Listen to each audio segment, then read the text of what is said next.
If Mom's here, I need to worry nothing anymore. You can just leave. My husband coldly said to me, despite me having contributed $1,500 monthly to his mother. Even his mother, Catherine, being there at that moment, added insult to injury. We don't need a wife who can even manage household chores properly. Thinking they could easily get rid of me, Catherine sneered at me. I realized my efforts for these people were futile. I finally made up my mind and replied with a smile. Oh, really? Okay, then I'll leave. Huh?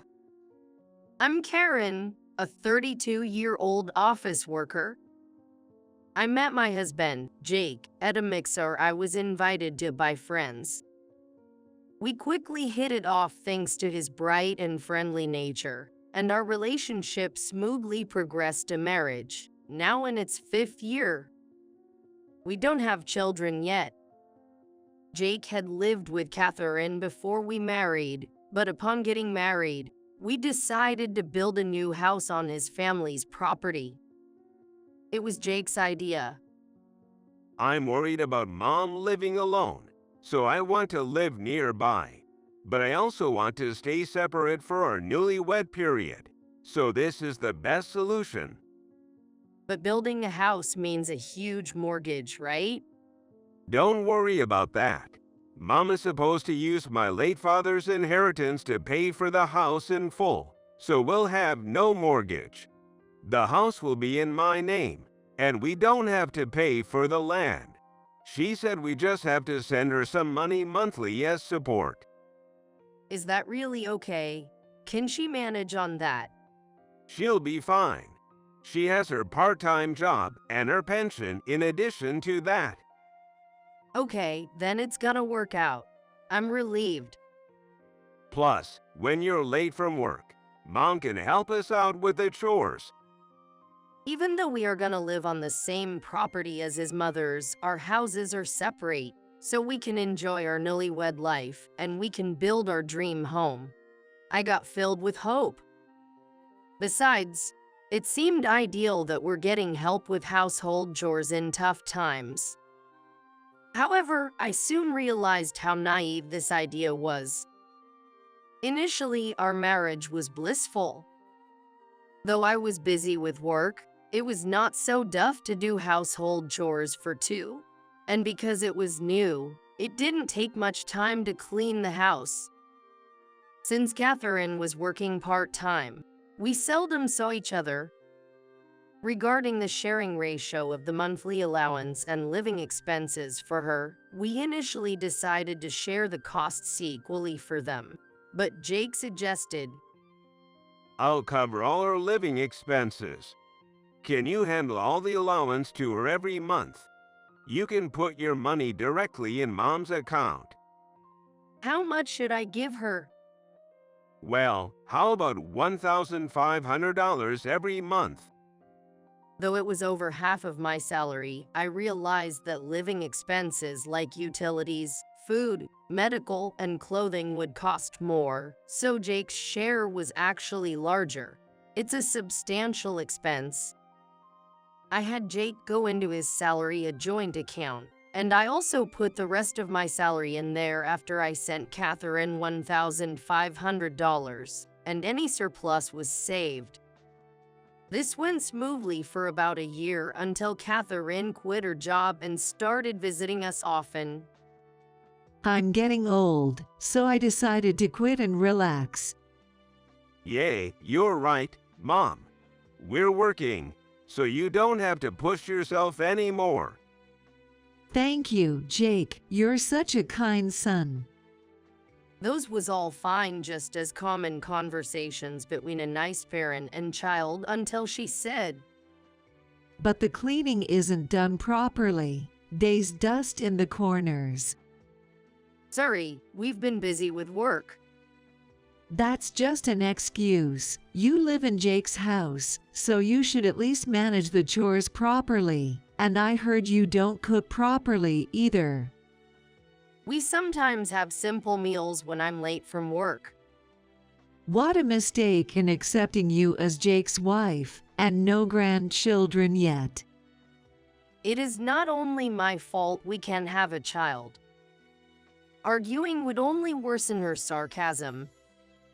First of all, weren't she supposed to help us out when we were busy for work? But it seems they both had completely forgotten that promise. I tried to ignore her snide remarks when she was around. Then another blow came. Our joint account funds kept decreasing. Jake's salary hadn't been deposited for 3 months. Why your salary hasn't been deposited? Oh, about that. Jake reluctantly explained the reason, which was shocking. He had quit his job and was searching for a new one. He'd been telling me he was going out to work, but actually, he was doing job hunting. Why did you quit? Why didn't you tell me something so important? That's terrible. My boss, you know, he's a nasty guy. He keeps nagging about even the smallest mistakes. People mess up sometimes, right? According to Jake, his ordering mistake had caused a significant loss for the company. I think any boss would have reprimanded him, but he doesn't think he's at fault. Even if I were his boss, I'd find such an employee indesirable. But since he already quit, there's nothing to be done about it now, so I decided to discuss our future. So, any prospects to find a new job? Well, not yet. There's no good company for now that matches my abilities. Maybe you should consider taking a job at a slightly lower level for now. No, I want to find a place like where I can stick it out until retirement. So I'm being careful in my choice. But what about our living expenses? You're working too, right? You can support me for a while. Realizing he wouldn't change his mind, I decided to endure until he found a new job, but our income was halved. After the $1,500 monthly allowance to his mother, we had little left, so we had to dip into our savings. Indeed, our savings were almost gone. To increase my income, I started working overtime. My company had appreciated my work, so they happily welcomed that I worked the extra hours. But one day, when I came home late from work, Catherine was waiting. What's going on? A wife not doing any household chores is unheard of. I'm sorry, I've been busy with work. Are you sure you work? Aren't you just out having fun? And how dare you ask Jake for more money? Our living expenses and the allowance to you are too much for just my salary.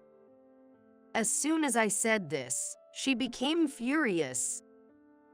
Ha, you're acting all high and mighty over a mere $1,500 a month, living in Jake's house rent-free and not even doing chores. And how could you say that?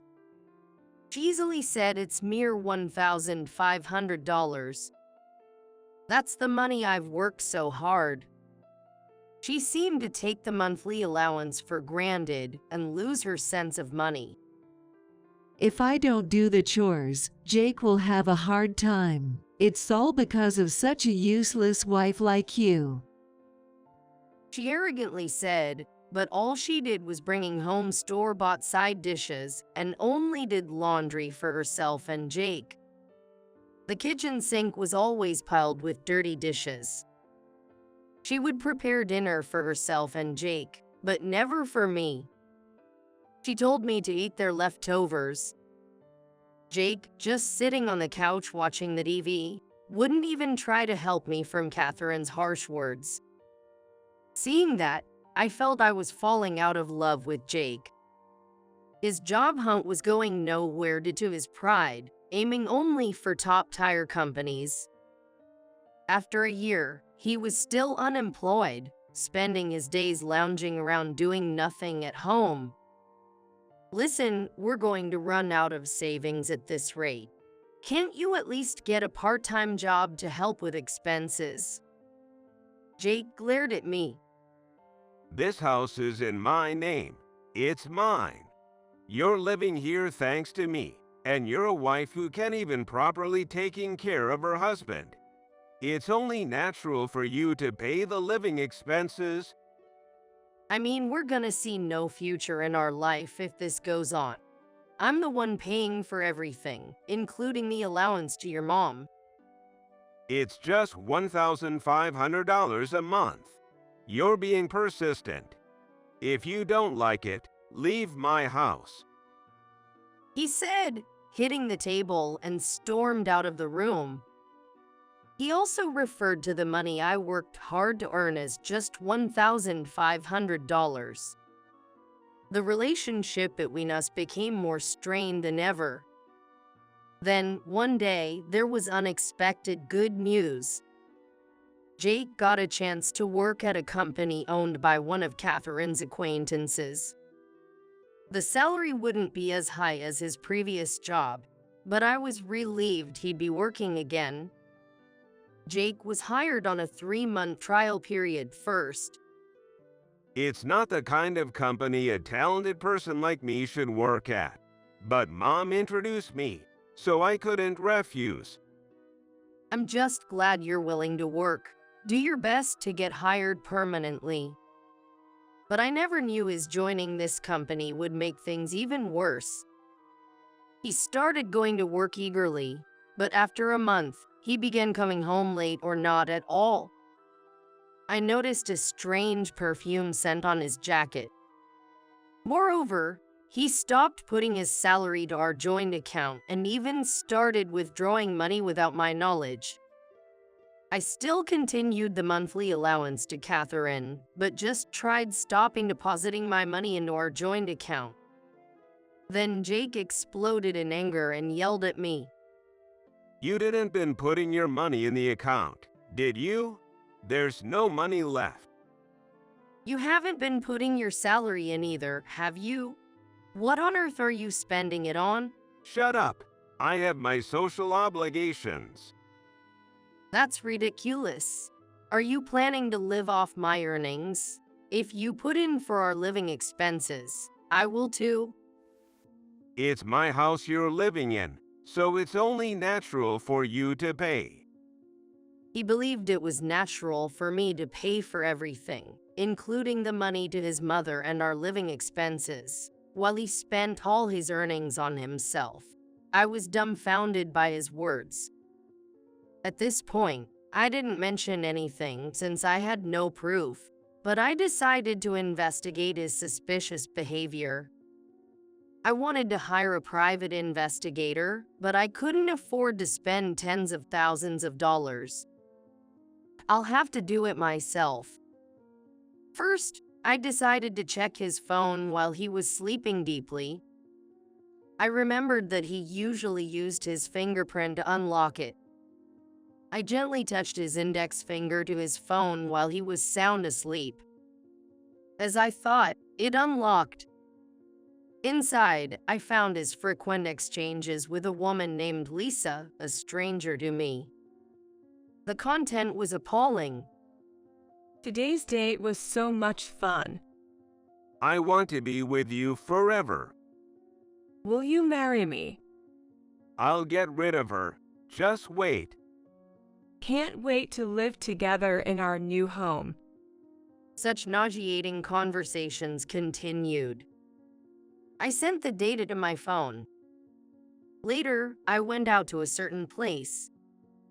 It's to investigate, Lisa. One day, after work, I returned home to find a pile of luggage at the entrance. What's this? You don't do any housework, so I'm having Mom move in. She moves in.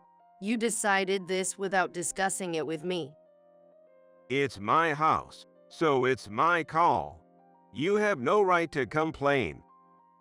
I think I have a right since I contribute to the living expenses and the money sent to your mother. Humph.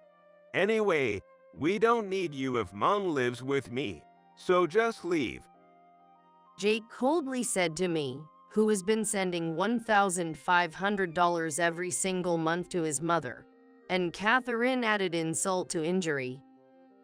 We don't need a wife who can't even do housework properly. Catherine, smiling slyly, seemed to think they could easily kick me out. Realizing my contributions for these people were meaningless, I finally made up my mind. And I replied with a smile. Oh, really? Okay, I'll leave. Huh? But in return, you'll have to pay for your affair. What? Affair? What are you talking about? Suddenly, Jake started to panic. So, Lisa is a 27-year-old receptionist at your company, huh? Planning to replace me with her in this house, right? Cut it out. You're just being paranoid without any proof. I do have proof. I showed him email exchanges I had saved on my phone. I also showed him the photos I had taken while investigating Lisa and following them discreetly to a hotel. Realizing he couldn't escape, faced with the evidence, Jake started making excuses. We're always fighting, and Mom keeps nagging me to kick you out. And what does that have to do with cheating? I had no choice. Lisa is my destiny. I felt disgusted at how he was smitten with a younger woman, calling her his destiny. I regretted having devoted myself to such a man. I've had enough, but I will be taking a fair amount for the affair and alimony, and I'll also be claiming from the woman. You know I don't have any money, right? Why don't you and Lisa start working then? Oh, and your mom will help with the housework, right? Catherine was stunned for a moment, not knowing about Lisa, but then snapped back to reality. A young and pretty girl is definitely better than a terrible wife like you. Pack your things and get out of Jake's house. Okay, so first, write this. I took out the divorce petition I had prepared in advance from my bag and asked Jake to fill them out. When did you even prepare this? You told me to get out of your house during our fight, remember? I prepared it right after that. Jake looked surprised, but filled it out. All right, so I'll file this. As for my belongings, I'll have the movers transfer them once I find a new place. Leave as soon as you can. That day, I took only what I could carry in my bag and went back to my parents' house. They were surprised by my sudden return but welcomed me warmly, sensing something was wrong with me. The next day, I took a few days off work and started making things proceed. I filed the divorce, hired a lawyer for the divorce proceedings and alimony claims, and looked for a new place to live. It was busy, but I was fulfilled. I never wanted to have anything to do with those two ever again. I found a right pretty apartment perfect for living alone and arranged for movers. Only on the moving day, I went back to former home. Jake was out at work, but Catherine was there. I had the movers take my belongings, furniture, and appliances. Are you taking everything? The house will be empty. I bought everything of these. When we got married, he bought a house, and I bought the furniture and appliances instead with my own savings. If you insist the house is Jake's, then these items are mine. She had nothing to say and looked frustrated. Once I moved into the apartment, I started enjoying my free, happy single life. I could spend my entire salary on myself. Thanks to working hard and diligently, I even got promoted and increased my income. About 3 months into this new life, I received many calls from Catherine. I regretted not having blocked her number earlier, but the phone rang so persistently that I finally had no choice but to answer it. Karen, finally, you picked up. What do you want? Please come back. What? What are you talking about? Didn't you tell me to leave? I apologize. I regret everything. Come live with us, and please send my account the $1,500 every month again, like before. Such a selfish person. According to her, Jake's affair was discovered at his workplace. He missed the chance to be hired as a full-time employee and was living off a part-time job now.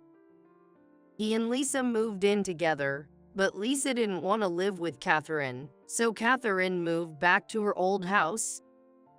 With no financial support from me and even her son, she was struggling, living only on her pension.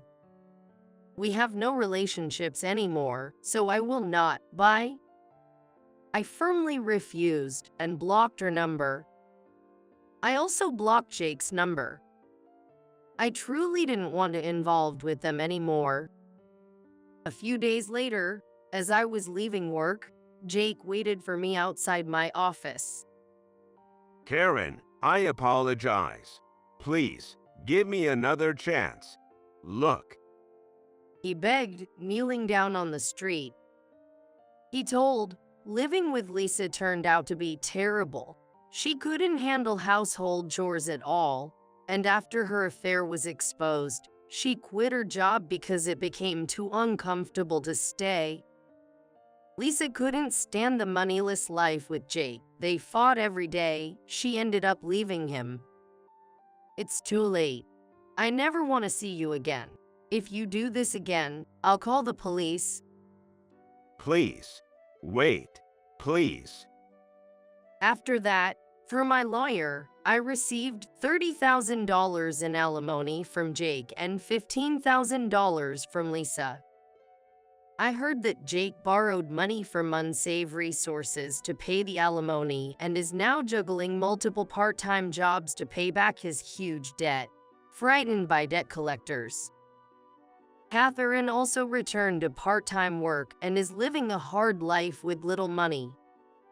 They blame each other for their current situation. Now they are on bad terms. Lisa started working at nightclub after leaving the company and breaking up with Jake. She's now struggling to repay her debts as well as him. As for me, I started a new life in my apartment, having a cute puppy and enjoying peaceful and happy days. I'm looking forward to meeting someone wonderful.